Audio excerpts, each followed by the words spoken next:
Thank you very much. And The gentlewoman is recognized. I thank the gentleman for yielding to me and my fellow. He is new to the Rules Committee, and we have really enjoyed having him there so far. So, Mr. Speaker, I rise in support of this resolution providing for consideration of three important bills. H.J. Res. 24 and 26 would repeal two recent actions by the D.C. City Council that would have drastic negative consequences nationwide. The first would give illegal immigrants the right to vote in local elections. By pursuing this effort, D.C. leftists would dilute every lawful vote, which would have profound implications on all of our elections. The second would further promote the left's soft on crime agenda. According to the Major Cities Chiefs Association, cities across the country have experienced increases in homicides by nearly 50% and aggravated assaults by over a third.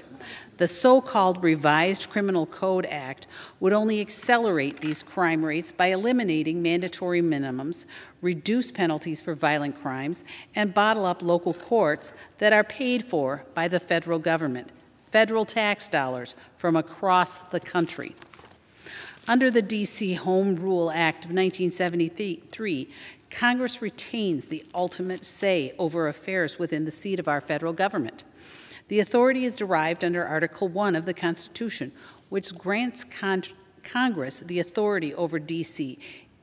in, quote, all cases whatsoever, unquote. Congress has voted to overturn various D.C. efforts throughout the years, as recently as 2014. Western Minnesotans know these efforts will not simply remain in Washington. Radical leftists in the Twin Cities are pursuing similar efforts. Recently, it was claimed at the Minnesota State Capitol that illegal immigrants are voting in droves.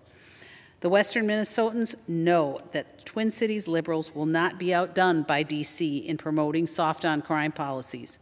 My constituents know that if we do not take a stand, these radical ideas will continue to spread across the country. And finally, I appreciate that Representative Massey's legislation to repeal the vaccine mandate for air travel is also included in this rule. Although we still face issues at the land ports of entry in my district and across the northern border, it is my sincere hope that we also repeal a similar restriction on travel between the U.S. and Canada at land ports of entry in the coming weeks. And with that, Mr. Speaker, I yield back.